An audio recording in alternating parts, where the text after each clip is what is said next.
Well, this is hour 16 of Learning the Bible in 24 Hours, the final week of Christ's ministry on earth.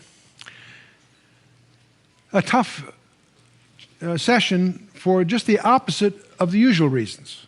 Many sessions we've had are very difficult to somehow summarize so many different things within the 1 hour. Book of Genesis there and whatever. This is difficult in a different sense. We're going to just talk about 1 week, and our frustration will be that we can't possibly probe the depth of this 1 week. It has significance and meaning that we will spend an eternity trying to understand.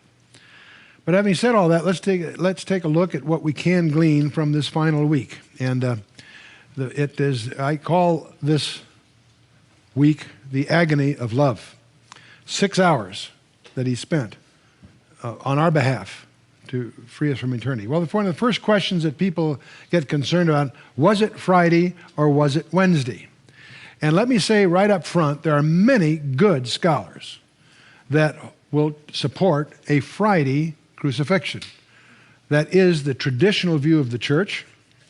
I can remember vividly, I was a co-host on a worldwide television broadcast, and we had as our guest, the guest that was scheduled at that time was Dr. John Warwick Montgomery, the famous apologist. And my associate host got in a discussion with him about where he was explaining how you get 3 days and 3 nights between Friday and Sunday. And John Warwick Montgomery, this very august apologist, was defending the Friday thing. When he finished, I turned to the co-host and explained, I says, you need to understand that John is also an attorney, and that's the way they bill. And Dr. Montgomery almost fell off the couch laughing because he knew I was pulling his leg. I knew a lot about him because he was such a close friend with Walter Martin, and Walter and I were very close. But indeed, eminent scholar, and he would defend a Friday, but they all try to argue various ways that a partial day counts as a day, and that's how they get the 3 days from Friday to, and I'm saying that because there are people that still, it's not just a church tradition, there are people that will try to support that. But there are 3 reasons why I don't think that is correct from the scripture. We mentioned last time that he went from Jericho to Bethany 6 days before Passover, which means, in effect, that Passover could not be on a Friday, because you wouldn't be, 6 days before that would be a Shabbat, and that's from Jericho to Bethany is more than a Sabbath day's journey. And as an observant Jew, he would not violate that Shabbat. There's another verse, and that is the morning we call Easter morning, when the girls were going to the tomb with their spices and things. It says, after the Sabbaths were passed. Your English Bible may or may not notice this, but in the Greek it's very clear, it's plural. The Sabbaths were passed that Sunday morning, which means there was more than one Sabbath. On the Jewish calendar, there are 52 Shabbats, that is what we call Saturdays. There are also 7 high Sabbaths in addition, one of which is the Feast of Unleavened Bread, the day after Passover. Passover itself is not considered a Sabbath, but the day after is in the formal reckoning. So the fact that Sunday morning there was more than one Sabbath passed means that not only Saturday had passed, but either Thursday or Friday was the Feast of Unleavened Bread. When the Sabbaths were passed, they were free to go to the thing. So that, again, is a refutation of a Friday crucifixion. And the one that's also the third thing is Jesus himself said, as Jonah spent 3 days and 3 nights in the belly of the fish, so shall the Son of Man spend 3 days and 3 nights in the belly of the earth. And the way that's expressed seems to reject it being simply idiomatical. 3 days and 3 nights is clearly, you can't shoehorn that in between Friday evening and Sunday morning. It doesn't work, so much as you might try. So we hold, doesn't mean we're right, I just want you to know where we're coming from as we go through some of these other discussions. So 6 days before Passover, he came to Bethany in John chapter 12, and more than a Sabbath day's journey from Jericho, and 3 days and 3 nights in the heart of the earth in Matthew 12, verse 40. Okay, so those are 3 reasons.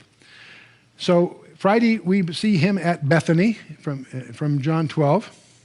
Saturday, we have the triumphal entry by this reckoning. And there's different scholars will have slightly different resting. We've leaned heavily on the very interesting work by Rister Salata that's been finally translated into English, and it's a very excellent reconciliation of much of this.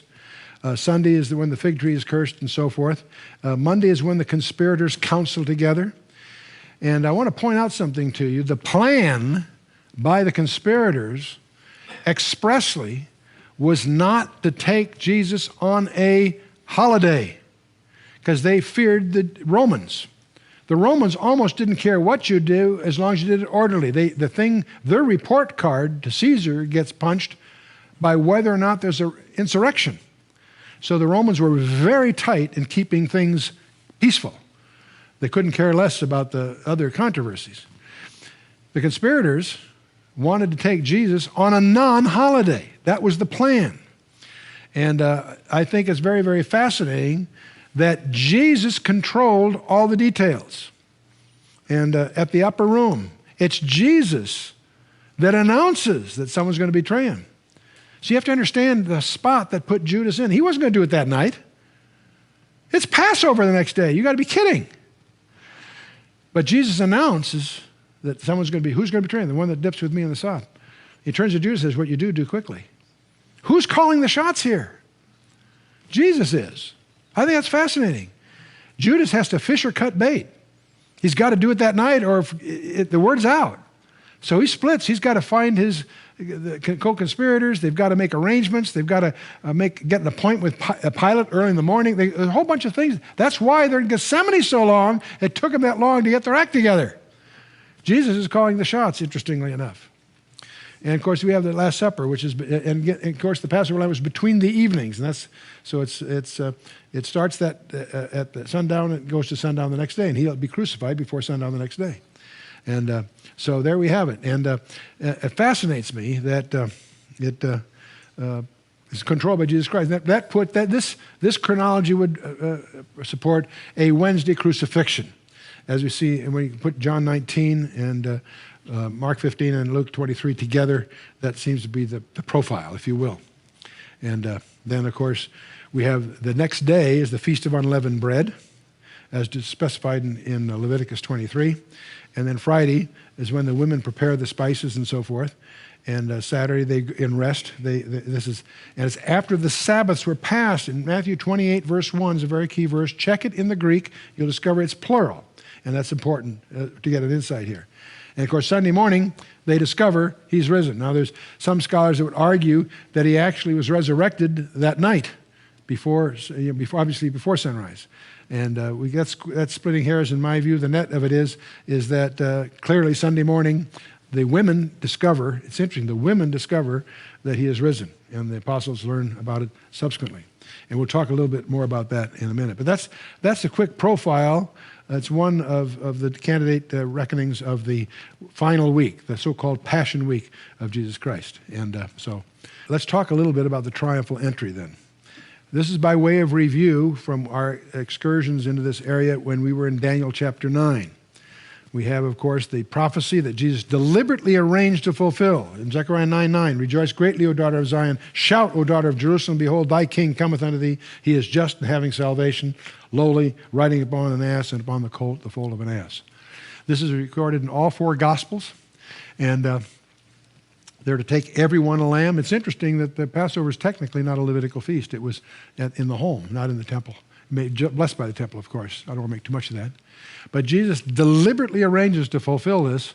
It's the only day in the Gospels that Jesus allowed himself to be proclaimed as a king. Behold, thy king cometh unto thee. Unto who? Unto Jerusalem. He's presenting himself to Jerusalem as their king. Formally, very real. And it's interesting when you get to Luke 19, the crowd is singing Psalm 118, saying, blessed is the king that cometh in the name of the Lord, peace in heaven and glory in the highest. All of us, how many of you have heard the psalm, this is the day which the Lord hath made, we shall rejoice and be glad in it? See, we apply that to any day, but that's not what that's from Psalm 118. What it's really alluding to is this day, the day that the Messiah presents himself as a king. That's what's really in view in Psalm 118. But that's what they're singing. And you and I miss the point. Whenever we run the risk of not understanding that the Pharisees come to rescue. Some of the Pharisees from among the multitude said to him, Master, rebuke thy disciples. Why? What's wrong with singing that song? You and I, would, as Gentiles especially, would miss that. But the Pharisees understood that the crowd singing that psalm are proclaiming him the Messiah. And they assume he doesn't want his disciples blaspheming. Well, he never said he was God. Gee, the Pharisees thought so. See, because the significance of this is he's declaring himself the Messiah, and they understood that is blasphemy. And they're assuming that he doesn't want, in the enthusiasm of the moment, his disciples to blaspheme. Master, rebuke your disciples. It's fascinating to see his very diplomatic reply. He says, he answered and said to them, I tell you that if these should hold their peace, the stones would immediately cry out. So I love that. And I usually admonish our people on our tours as they walk down from over that very road, which we do from Mount of Olives down, to pick up a few rocks, put them in your pocket, take it back home, and mount them on a plaque. And people ask, what's that in your living room or den? You know, that's one of the stones that didn't cry out. And you can give them the whole story of Daniel 9 and Luke 19 and so forth. And of course, we, just by way of review, you may recall that Gabriel gave Daniel a 4-verse prophecy in Daniel chapter 9. Gabriel said, from the commandment to restore and build Jerusalem to the Mashiach Nagid, the Messiah the King, would be, in effect, 173,880 days. This is all by way of review. We know the commandment to restore and to build Jerusalem was the decree of Artaxerxes Longimanus, which is dated at March 14th of 445 BC. And of course, the big enigma is, when did Jesus allow himself to be proclaimed as king? And that's what we're watching here in Luke 19. And as I indicated that before in the previous session, Christ's ministry began in the fall of 28 AD. Why? Because Tiberius was appointed in 14 AD, and it was in the 15th year of Tiberius. In other words, 14 years later. So it's 14 plus 14 is 28. So it's in AD 28 that the ministry began. It's on the 4th Passover that this is all occurring, and so that is datable. What's interesting about that date, if you do the arithmetic, you discover several things. That all of this is written, by the way, in the Septuagint translation, which was codified in 270 BC, 3 centuries before the gospel period. And if you go, and 300 years before all this. And if you go through the arithmetic, you'll discover that between those dates occur, by the time you go through the leap year and all the rest of this stuff, is 173,880 days. And all of this is documented in Sir Robert Anderson's classic work in 1894 called The Coming Prince. I encourage you to take a look at that. But it's interesting, as Jesus riding this donkey to Jerusalem, when he comes near, comes up over the brow of the hill of Mount of Olives, and he sees the city, what does he do? He wept over it. He knew what was coming. He said, if thou hadst known, even thou, at least in this thy day, the things which belong to thy peace, but now they are hid from thine eyes. This is this thy day. He held them accountable to understand Daniel 9. He expected them to understand that this is the day they were supposed to be expecting him. And of course, he also knew that 4 days from now, the same crowd would be yelling, crucify him. But he goes on in Luke 19. He says, for the day shall come upon thee that thine enemies shall cast a trench about thee, and compass thee round, and keep thee in on every side, and shall lay thee even with the ground, and thy children within thee, and they shall not leave in thee one stone upon another. He's talking to Jerusalem. And we all know from history, 38 years later, the Roman legions, 5th, 10th, 12th, and 15th Roman legions, laid siege to Jerusalem for about 9 months, slaughtered over 1 million people. Another 500,000 died from the pestilence and what followed. And they had planned to take the temple as a trophy, but a torch went through one window, started a fire, the wood burned, the gold melted. Titus had to instruct his troops to take it apart stone by stone to recover the gold, and that was literally true. They did not leave in thee one stone left upon another. Question, the fall of Jerusalem in 70 AD, one of the biggest milestones, most terrifying milestones in Jewish history. Over 1.5 million people, men, women, and children killed. Why? Why was Jerusalem destroyed in 70 AD? There are a lot of good answers to that. Let's look at the answer Jesus gave. Why was this going to happen? Because thou knewest not the time of thy visitation. That just gives me chills. Jesus held them accountable to know the prophecies of Daniel 9. And this is the same prophecy that Jesus tells his 4 disciples in Matthew 24 to understand. Matthew 24:15. And when you see the abomination of desolation spoken of by Daniel the prophet, that's an allusion to that same passage. Thou knewest not the time of visitation. Well, after those, instantly say, gee, what's coming next? Well, after those 62 weeks shall the Messiah be karat, executed. But not for himself. For whom? You and me. And the people of the princes shall come, shall destroy the city and the sanctuary. And we know who destroyed the city and sanctuary is the Roman army.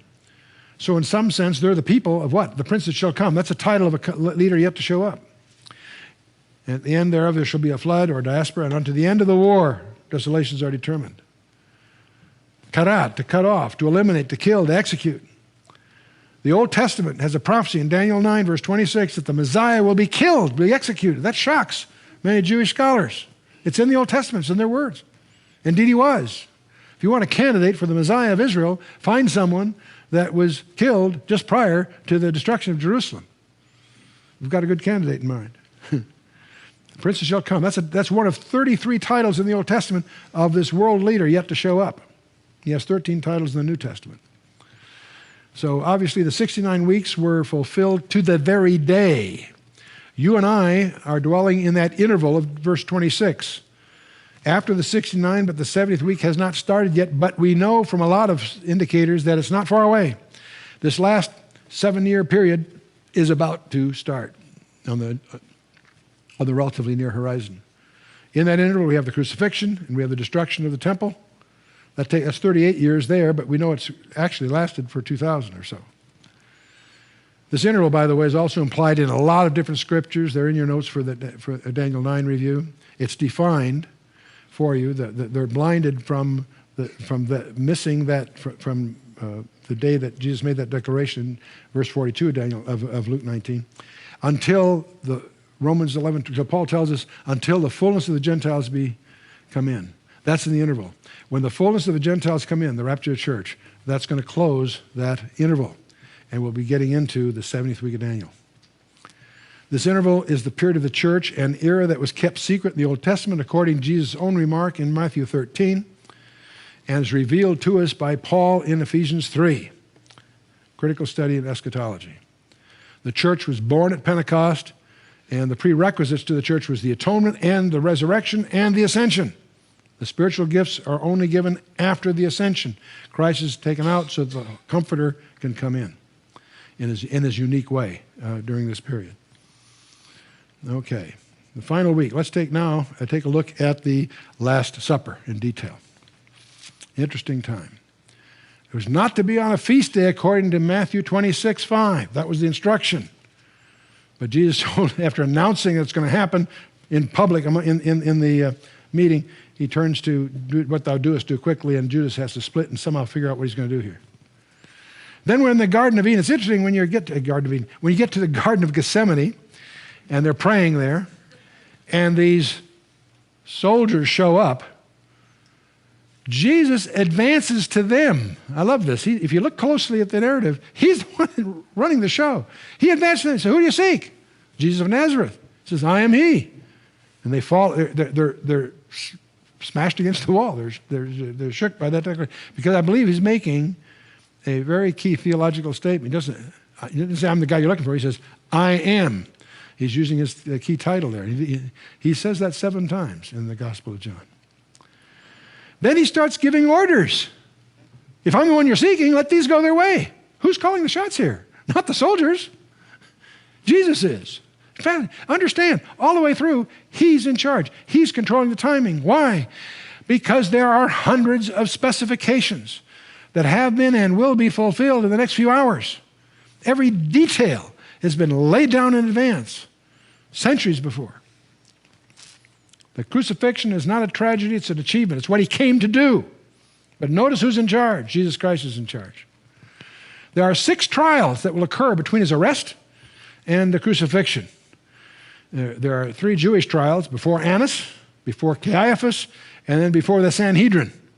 And those are obviously recorded in the scripture. And then there are Roman trials. He's put before Pilate.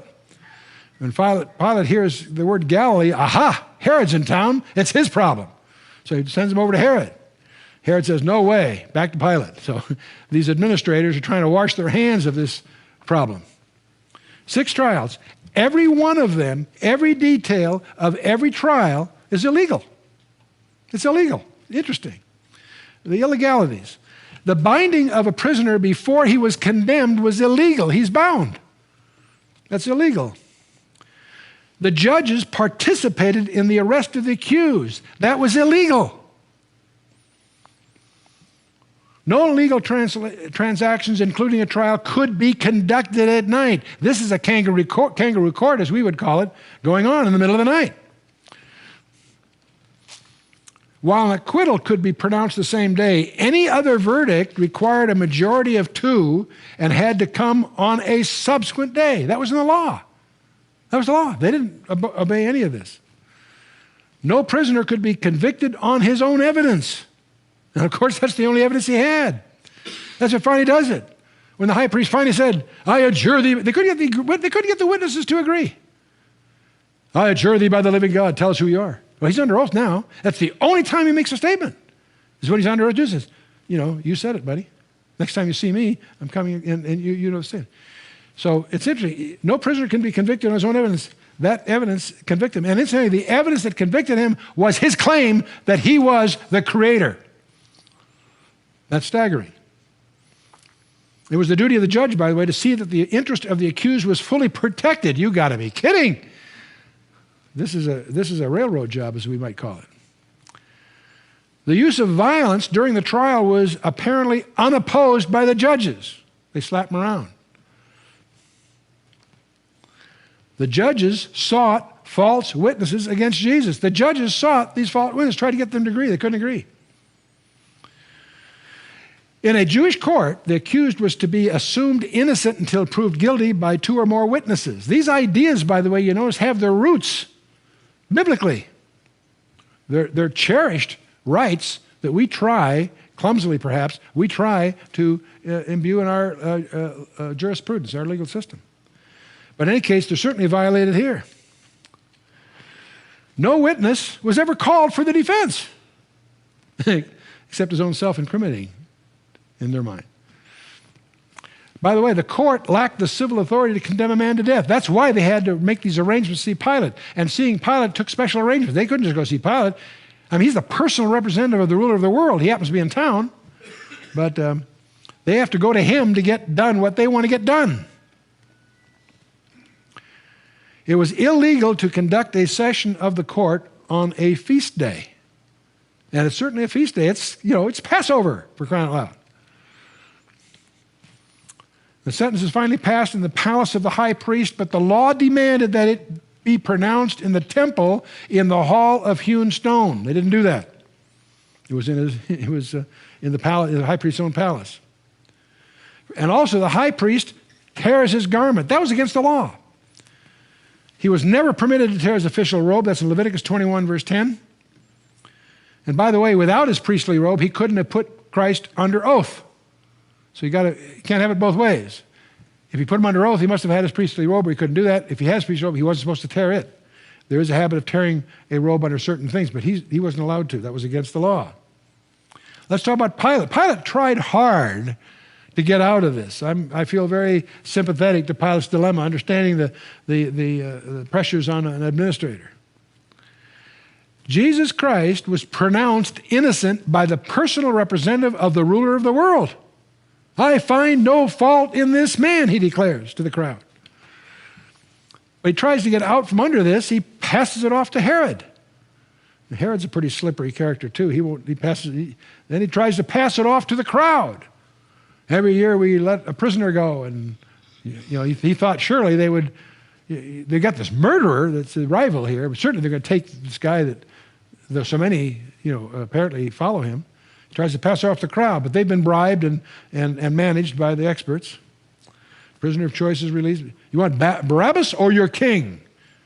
Kind of interesting that he declares him king.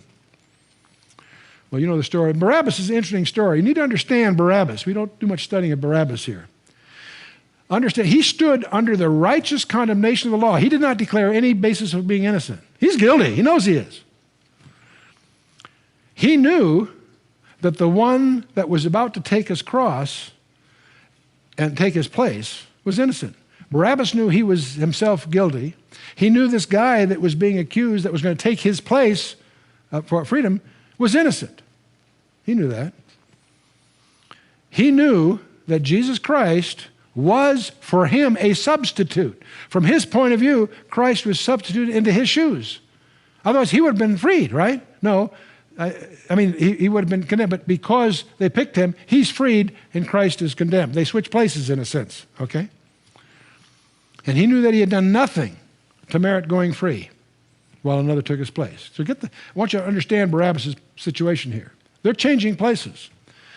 The murderer's bonds, his curse, his disgrace, and his mortal agony, that's Barabbas', were transferred to the righteous Jesus. While the liberty, the innocence, the safety, and the well-being of the Nazarene became the lot of the murderer. You understand how they switch places? Barabbas is installed in all the rights and privileges of Jesus Christ, while the latter ends up in all the infamy and horror of the rebel's position. The delinquent's guilt and cross became the lot of the just one, and all the civil rights and immunities of the latter are property of the delinquent. Where are you and I? We are in Barabbas' shoes. We're not innocent. We know we're guilty.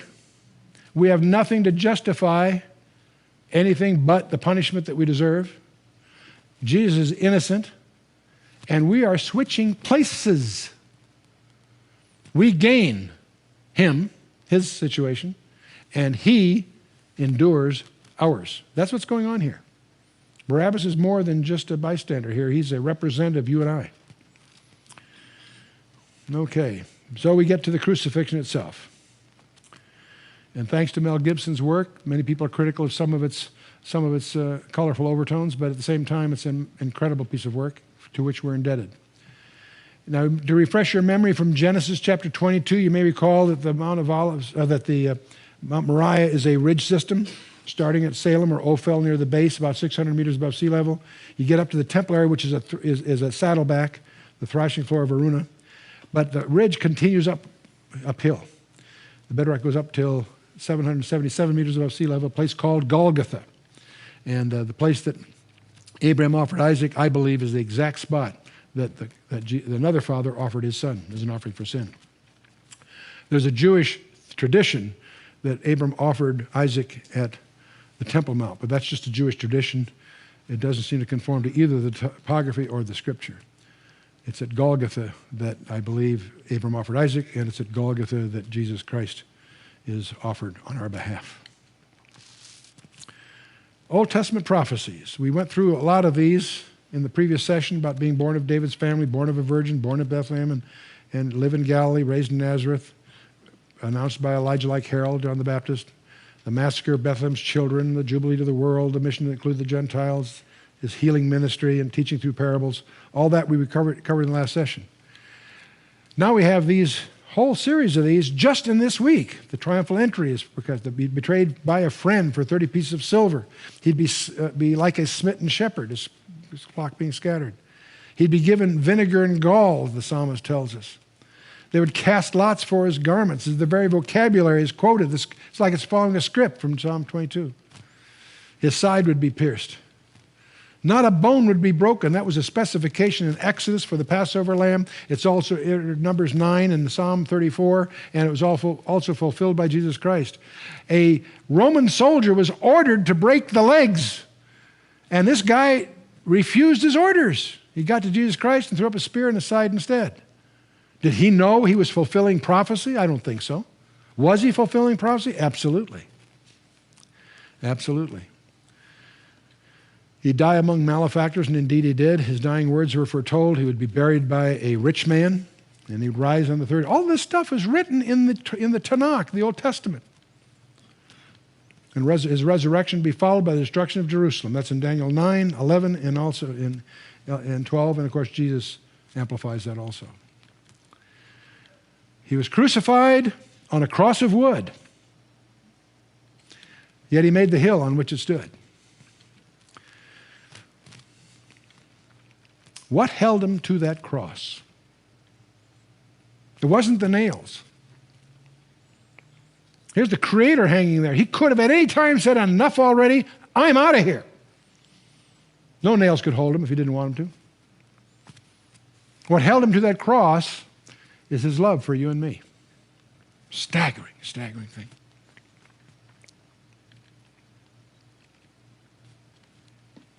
It was his love for you and me.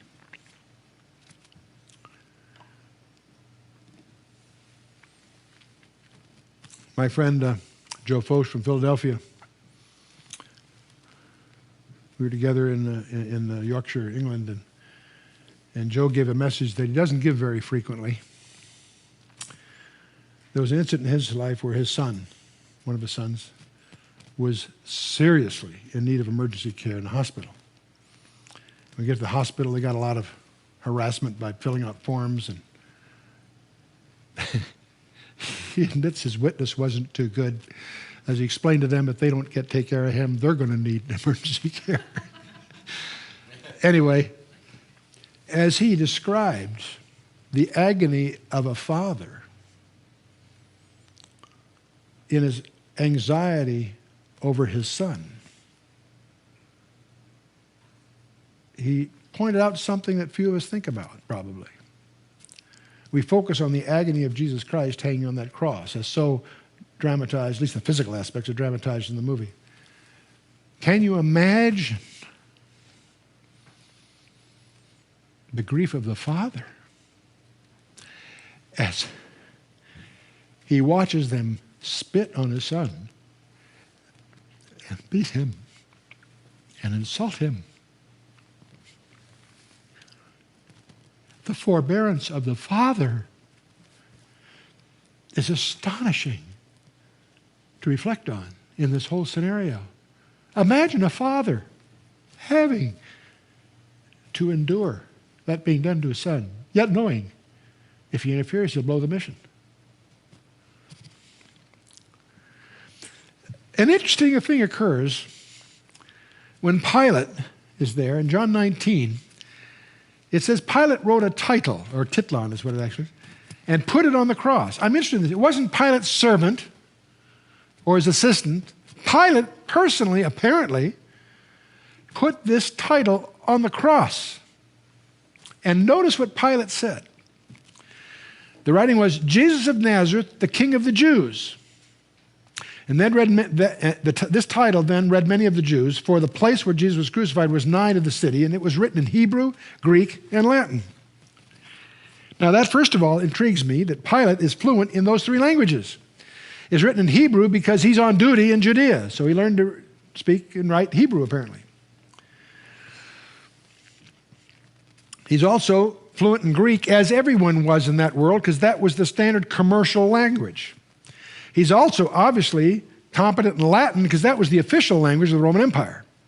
As the years go by, Latin will begin to supplant Greek in many places, but still. What's interesting, Pilate wrote this personally. I think this is interesting for a number of reasons. Let me show you a surprising one. When you and I miss the point, there again, the priests and the Pharisees come to our rescue. Then said the chief priests of the Jews to Pilate, write not the King of the Jews, but that he said, I am the King of the Jews. Notice they're willing to say if he says, I am the King of the Jews, they're happy with that. That's surprising, isn't it? What are they upset about? What's the difference? Whatever the difference is, Pilate did what he did deliberately. He answered, what I have written, I have written. He's not about to budge. Now you and I, as we watch this, can't figure out what's the difference. I'll show you the difference. Here's what Pilate wrote. He wrote it in Hebrew, right? Remember, Hebrew goes from right to left, right? He wrote, Yeshua HaNazarai V'Melech Yehudin. That in Hebrew will be 4 words with 4 initial letters. The initial letters of those 4 words is a Yot, a He, a Vav, and a He, the unpronounceable name of God. Now, well, yeah, who was right? Now, you could conclude from this that Pilate is authenticating Jesus Christ's deity here. I might not go that far, but clearly he knew that it was the habit of the Jewish leadership. They love acrostics. Many of the Psalms are acrostic. The Jewish leadership loved word games. They always took great stock in the first, in what they call acrostics. Pilate is deliberately writing this as an acrostic of Yahuwah, as the Jews might say, or Yehovah, or Yahweh, or however you want to pronounce it. It's the unpronounceable name of God. Either he was just doing this to tweak them, probably upset that these guys put him in this spot of having to be entangled in this controversy, or maybe, just possibly, he may have had insights that go beyond what we generally accredit to him. He was profoundly impressed the way Jesus conducted himself personally. Jesus pointed out to him, you have no power over me unless God gave it to you. I mean, that whole interview with Jesus, out of which he brings Jesus out to the crowd and says, I find no fault in this man. What a statement. How simple it would have been for him to say, fine, kill this imposter or whatever. No, I find no fault. He wanted him off. Now his wife was telling him in dreams of, hey, you're dealing with something here that's bigger than you think it is. Now there's another insight that comes forth, and I'll show you that too. It would not surprise, I have no evidence of this. There may be documentation to the contrary of what I'm about to tell you. But I personally will not be surprised if when I get to heaven I meet Pilate. I wouldn't be surprised that the ordeal of that day, when coupled with subsequent reflection and maybe other reports he hears, would cause him to suspect that Jesus Christ really is who he claimed to be. And if that's true, it's possible, I don't know if I have any evidence, that he might have come to faith. It wouldn't surprise me if we meet him there. I feel very much for Pilate because I understand having been in those kinds of predicaments. Someone that's in charge and has administrative responsibilities often gets torn with a decision he has to make. And he was in a tough spot. And he's there, his job from his boss was to keep the peace. And he tried hard to try to do that and couldn't. Now, there is an unrecorded conversation with Pilate that I want to touch on.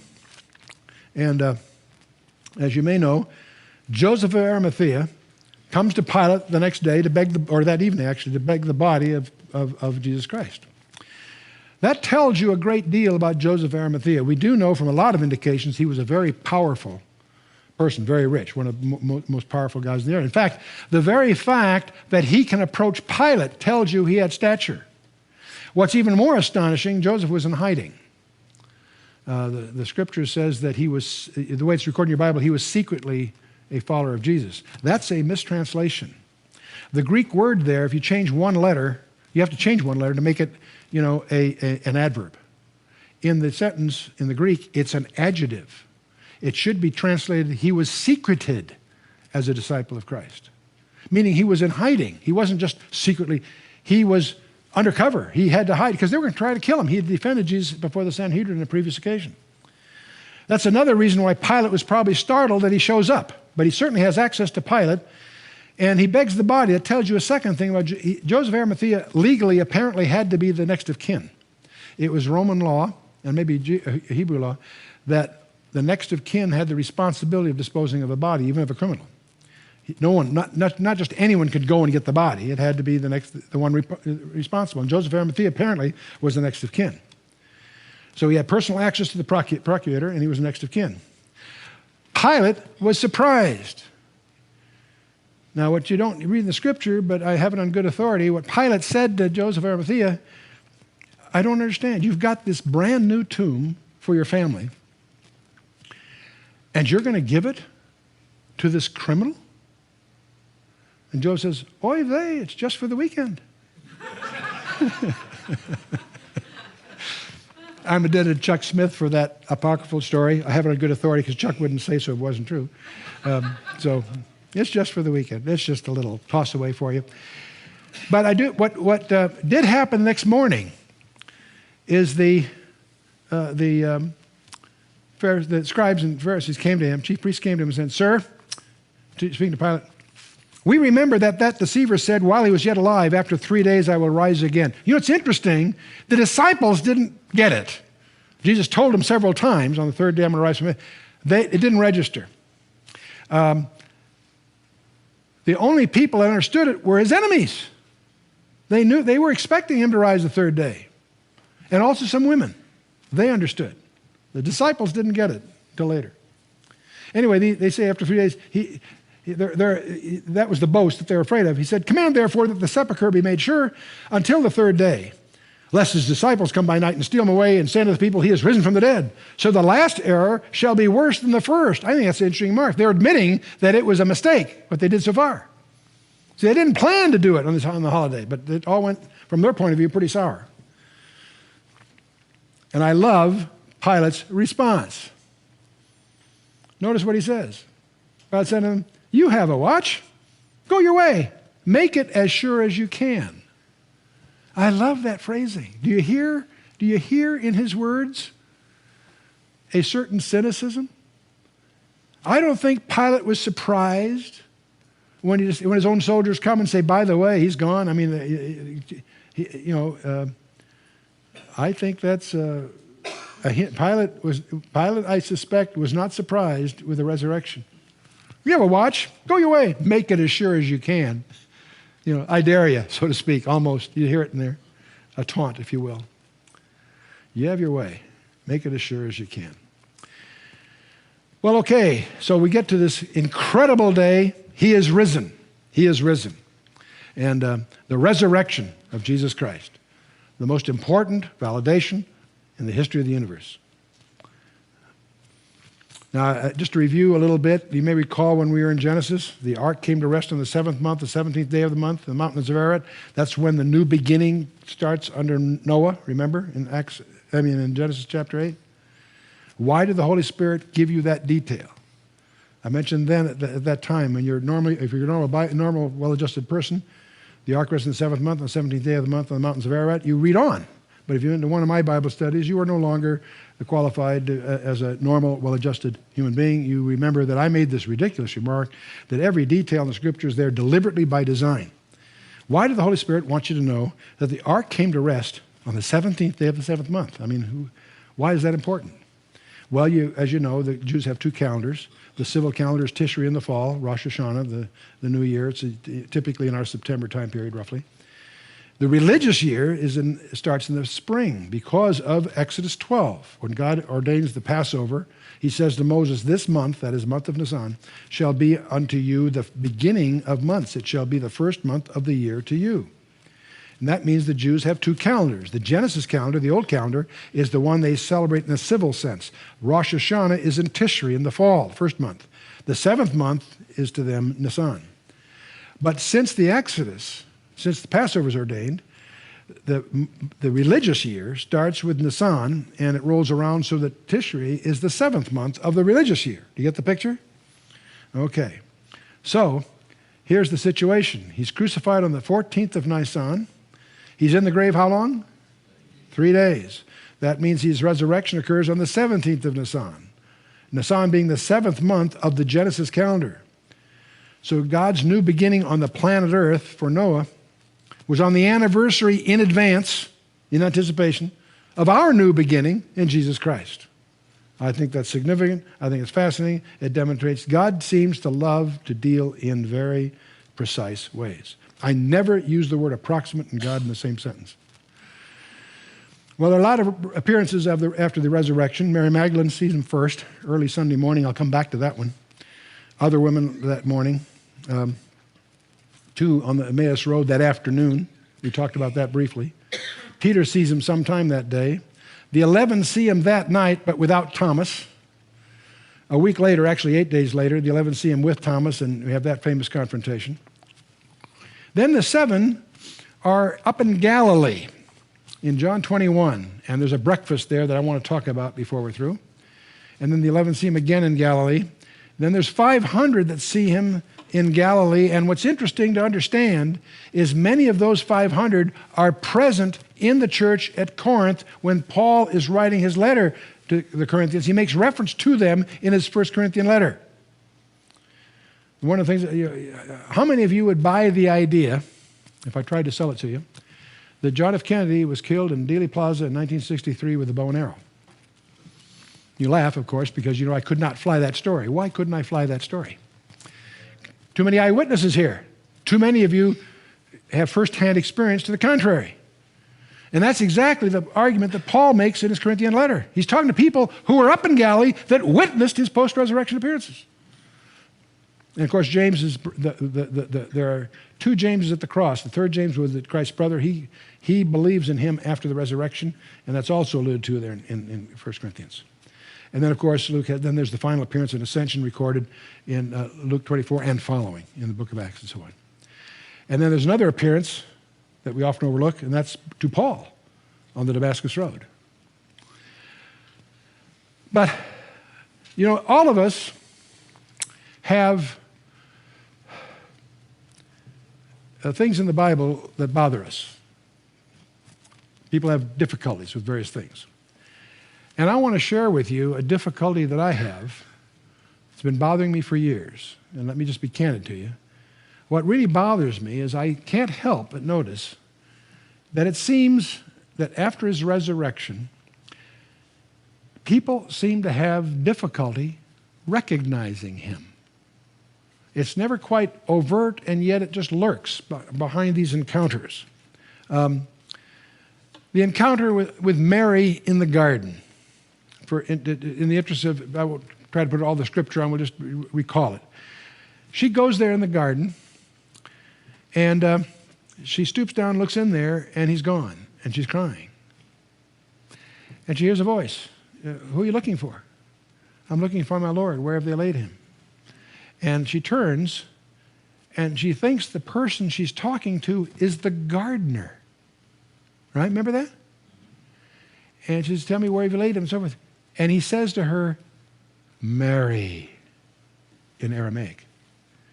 And she says, Rabboni, and Master. She apparently doesn't recognize him when she said, now, maybe it's because she's got tears in her eyes, but she was not a casual acquaintance. This is Mary Magdalene. She loved him. And it isn't until she hears that familiar voice that she puts it together and realizes it's Jesus. That bothers me. Something doesn't quite compute there in my mind. That afternoon, two disciples are on their way to Emmaus. That's about 7 miles out of Jerusalem. On that road, he encounters these guys. And he says to them, why are you guys so sad? Because they're really down, obviously. They're talking to each other, really blue. And he said, well, why are you so sad? And they turn to him and say, in effect, where have you been, fella? And they recount to him the events of the last few days, how they took the Lord and they crucified him, and now his body is missing, and they're all shook up. And it's interesting what he says to them. He doesn't say, hey, guys, it's me. He doesn't say that. He says, wasn't that what Christ was supposed to happen to him? And then he gives them a 7-mile Bible study. He starts at Moses, goes through the prophets and the Psalms. He goes through the Tanakh. I don't think he's carrying scrolls. All these were well-versed enough they could do it from memory. But he recounts to them how all these things were the things that Christ, and he's speaking of them to them in the third person. Christ, that guy. They're walking with him, right? These are two guys that will be in the upper room that night. They're not strangers, yet they don't recognize him. They walk 7 miles with him, don't recognize him. Until they get to where they're going, and by then they're so entranced, they insist he stay for dinner. He was going to keep going. No, you got to. They insist he come for dinner.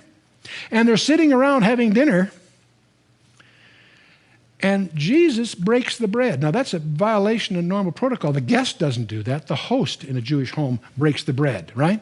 No, Jesus takes it and breaks it. And when he does, they realize who he is. And he disappears. And they say to another, didn't our hearts burn with us on the way? But what's puzzling, what was it?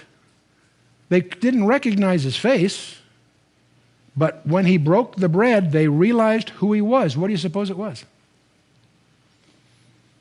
Right, exactly right. They saw the nail prints. In fact, they go to Jerusalem that night, and when they're mixing with the disciples, they explain what happened, and they recognized him, they say, in the breaking of the bread. Well, does something bother you? Why does it take the breaking of the bread? Why didn't they recognize who he was? He's tangible. He'll say to them later, handle me and see. A spirit doesn't have flesh and bone. He's tangible. Yet for some reason, they don't recognize him. In the upper room that night, they're all there behind locked doors, frightened, confused, feeling that they're probably wanted men. They're worried. And he shows up right in the middle of them. And says, be not afraid. They're terrified. Be not afraid. And handle me and see. A spirit does not have flesh and bone as you see me have. Well, there's a couple other things, but let's skip ahead to John 21. They're up. They're all sort of frightened. Some days have gone by. Peter says, I go fishing. That's good therapy. If you're under stress, one of the things you should do is indulge in something you're good at that's a change of scene. It may be a game of handball or golf or just a good workout or whatever, but you do something that is unrelated that you're good at. That's a normal, it's a good, healthy hygiene from a stress. So Peter said, he's a fisherman. I go fishing. Yeah, we go too. So there's a group of them that go out on the Sea of Galilee all night long and catch zip, nothing. In John 21, it records how in the morning, in the early mists of morning, they've struck out, not a thing. They see someone, and I can understand, they can't tell who it is. There's somebody on the shore says, hey guys, you catch anything? No. Put your net on the other side of the boat. Like that's going to make a difference, But they do. And the net gets so full of fish, they can hardly handle it. And John connects the dots. That's the Lord. How does he know that? Because that happened once before, earlier in their ministry. Same kind of thing, roughly. Well, John, right, that's the Lord. Peter, lovable Peter, he drops his coat and dives in. He can't wait for them to pull it in. They're all struggling to get these fish in.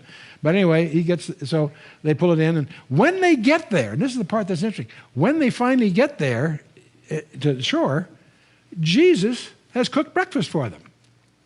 How many of you have had a biblical breakfast, had fish this morning? Huh? Fish and bread is what he had. He over the fire. He had a breakfast cooking. But there is a statement. When I get to heaven, there's a lot of things I probably want to do, but among the first things I want to do, I want to go to John and say, what on earth did you mean by verse 12 of the last chapter of your gospel? Because it puzzles me. Verse 12, Jesus said, come and dine. And none of the disciples durst ask him, who art thou, knowing that it was the Lord. What on earth does that sentence mean? That's one of those sentences that creates doubt rather than resolves it. Let me give you an example of what I mean. Let's assume you're driving to a social engagement an hour away from home, and you're halfway there, and you turn to your wife and say, did you turn off the stove? If she says, yes, I did, you keep driving. But what if she says, I'm sure I did? What do you do with that? It's one of those kinds of statements. It sort of creates doubt rather than none of us dared ask him, who art thou? Because we knew it was him. Do you hear in this some kind of enigma lurking behind the scenes? Well, our whole premise in our ministry is that there are prophecies that are fulfilled, and when they're fulfilled, they're fulfilled precisely. And I'm going to suggest to you that there is a detail of the crucifixion. First of all, I'm glad that Mel Gibson apparently didn't take advantage of in his movie, or it would have been even worse to many than it was. There is a detail of the crucifixion that's prophesied in Isaiah that I believe was fulfilled, that you don't find recorded in the Gospels. There are descriptions of the crucifixion in Psalm 22, many details, the vinegar and all the rest of it. Isaiah 53 is an eloquent summary of this. In fact, in Isaiah 52, verse 14, Isaiah 53 really starts a couple of verses before that chapter. You may recall when we went through it. But the last verse in chapter 52, before 53 starts, says, he was so beaten he no longer looked human. I mean, that's as far as Mel Gibson went. That even goes perhaps a little further. But there's also a verse in Isaiah chapter 50, verse 6, that I'll call to your attention. Isaiah 50, verse 6 says, I gave my back to the smiters and my cheeks to them that plucked off the hair. I hid not my face from shame and spitting. Apparently, this verse by Isaiah indicates prophetically that they ripped off his beard. Now, that's vivid to me for a number of reasons. There was a time when I was in charge of a large company that had a very substantial software department. The head of that department happened to be a guy that had a very large, full black beard. That was just his style. And one day, I came to work early, and he was coming down the hall, and I would not have recognized him. But fortunately, another employee said, "Hey, Joe," and got into a conversation. I picked up, "That's Joe." I was so used to this big full beard. When it was gone, I wasn't prepared for the face that you saw. It was just a different shape than you think, and he just looked so different, I would not have recognized him. And he didn't have scar tissue or any of that sort of stuff. What I'm beginning to suspect is the reason they didn't recognize him, well, the reason that Mary didn't recognize him is she was used to seeing his beard. And there was scar tissue where the beard was. The reason that these two disciples on the Emmaus Road could go 7 miles in a Bible study with him and not realize who it was until they saw the nail prints, because they were looking perhaps at disfigurement, scar tissue, whatever, in lieu of the features that they were used to seeing during those years of training. That evening in the upper room, when they're so startled, it took them a while to handle me and see, and so forth. And I suspect that's what's lingering in John's summary when he says, none of us dared ask him, "Who are you?" because we knew it was him. In other words, the other indications, his voice, his nail prints, overcame some other aspect that was in the way. One other thing I might mention to get this across, perhaps. I'm told of a woman who had a little daughter, a single mom, that had a very disfigured face. And she was so disfigured that the girls in school, when the little girl went to school, the kids in school made fun of her because of the disfigurement. You know how cruel little kids can be sometimes. She often came home crying. When the little girl became old enough, the mother explained to her that when she was a baby and they lived in an apartment, there was a fire, and she saved the baby's life, but at the cost of sustaining very severe facial disfigurement. Well, from that day on, the little girl was no longer ashamed of her mother. Because every time she looked into her face, she knew how much she was loved. Now, one of the things that I don't know the answer to, I don't know what it's going to be like to view the face of Christ. I do understand that he still bears the marks of his humiliation because they're the marks of his glory. But I don't know what it'll be like to look into his face. I don't know what we'll see. I do know we'll know how much we're loved.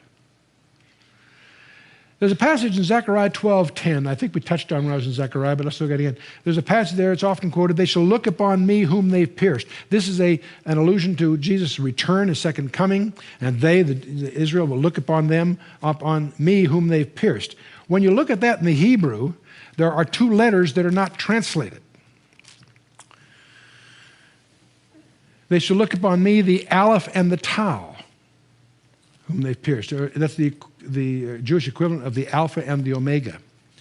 The Aleph and the Tau, the et, if it's linked with a makef, it can be the indication of a direct object of a verb. It also has 3 other uses, about 4 different uses for that.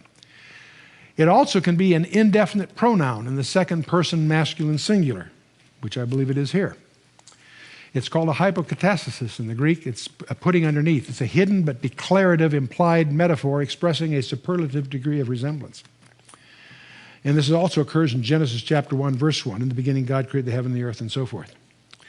If I look at the book of Revelation, we have that climactic event occurring in Revelation chapter 5. where John says, I beheld, and lo, in the midst of the throne and of the four living creatures, and in the midst of the elders, stood the Lamb as it had been slain. Not a lamb, as it's in your Bible, it's the Lamb actually, but the point is, who is this? The Lamb of God. And it seems to indicate that he will bear the marks of his glorification. I think we may spend an eternity trying to understand what it really cost him that we might be there in fellowship with him.